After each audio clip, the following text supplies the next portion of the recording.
২রা অগস্ট রোববার ইউরোপের কেন্দ্রস্থল ফ্রান্সে বসবাসরত প্রবাসী বাংলাদেশি ও নতুন প্রজন্মের মাঝে দেশীয় সংস্কৃতি, ঐতিহ্য এবং ভ্রাতৃত্ববোধ সুদৃঢ় করার লক্ষ্যে ফ্রান্সের প্যারিসে অদূরে সার্সেল শহরের এমিল জালা মাঠে অনুষ্ঠিত হয়েছে জমজমাট ফ্রাঙ্কো বাংলা সামার ফেস্ট ২০২৬। অফিওরা ও শাহ গ্রুপ যৌথভাবে এই উৎসবের আয়োজন করেছে। অনুষ্ঠানটি সঞ্চালনা করেন অফিওরা পরিচালক কৌশিক রব্বানী।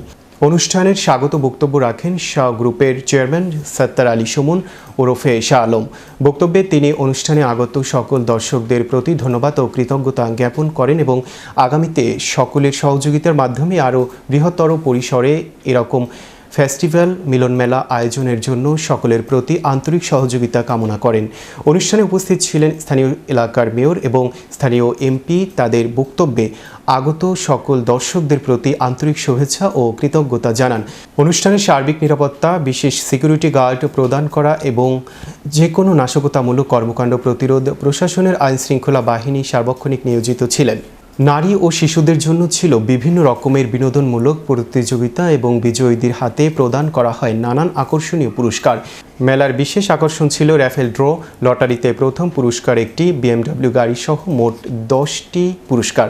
স্বচ্ছ নির্ভুল লটারির মাধ্যমে বিজয়ীদের হাতে পুরস্কার প্রদান করা হয়। প্যারিস শহর থেকে কিছুটা দূরে হলেও শেকড়ের টানে নারী, পুরুষ, শিশু, কিশোরদের উপস্থিতিতে এবং গানের সম্রাট জেমস ও জলের গান খ্যাত রাহুল আনন্দের গান ও নাচের তালে তালে সবাই যেন হারিয়ে গিয়েছিলেন বাঙালি সঙ্গীত ভুবনে। এছাড়াও গান পরিবেশন করেন ইউরোপের অন্যান্য সঙ্গীত শিল্পীবৃন্দ। আনন্দ আর বিনোদনে ক্ষণিকের জন্য সার্সেলের এমিল জালা মাটি হয়ে উঠেছিল ফ্রান্সের মাটিতে একখণ্ড বাংলাদেশ। দেশীয় সংস্কৃতির অত্যন্ত সুন্দর, সুশৃঙ্খল, মননশীল ও প্রাণবন্ত এই আয়োজন সবার জন্য অবিস্মরণীয় হয়ে থাকবে। প্রায় 5 সহস্রাধিক মানুষের ঢল প্রমাণ করেছে প্রবাসের মাটিতেও বাংলাদেশের প্রতি ভালোবাসা, ঐক্য ও সম্প্রীতির বন্ধন অত্যন্ত শক্তিশালী। সত্যি মনে হয়েছে ফ্রান্সের বুকে এ যেন এক টুকরো বাংলাদেশ।